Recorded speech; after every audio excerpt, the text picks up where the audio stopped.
ଭାରतर ଏଭଳି ଏକ ମନ୍ଦିର ଯେଉଁ ମନ୍ଦିର ଭିତରକୁ ଭକ୍ତମାନେ ପ୍ରବେଶ କରିବା ମାତ୍ରେ ଅନ୍ଧ ହୋଇଯାନ୍ତି।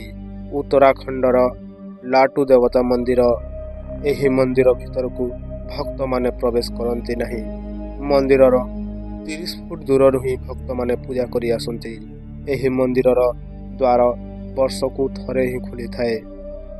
ଏହି ମନ୍ଦିର ଭିତରକୁ କେବଳ ପୂଜାରୀ ହିଁ ପ୍ରବେଶ କରନ୍ତି, କିନ୍ତୁ ସେ ତାଙ୍କ ଆଖିରେ ପଟି ବାନ୍ଧିକି, କାରଣ ଏହି ମନ୍ଦିରରେ ସ୍ୱୟଂ ନାଗରାଜ ନିଜର ମଣି ସହିତ ବିରାଜମାନ ହୋଇ ରହିଛନ୍ତି। ଏହି ମଣିର ପ୍ରଖର କିରଣକୁ ସାଧାରଣ ମାନବ ଦେଖିପାରିବ ନାହିଁ। ଦେଖିଲା ମାତ୍ରେ ସେ ଅନ୍ଧ ହୋଇଯାଏ। ପୂଜାରୀ ପୂଜା କଲାବେଳେ ଯେଭଳି ପୂଜାରୀର ଗନ୍ଧ ନାଗରାଜଙ୍କ ପାଖକୁ ପହଞ୍ଚି ନପାରେ, ତେଣୁ ପୂଜାରୀ ତାର ନାକ ଓ ପାଟି ଉଭୟରେ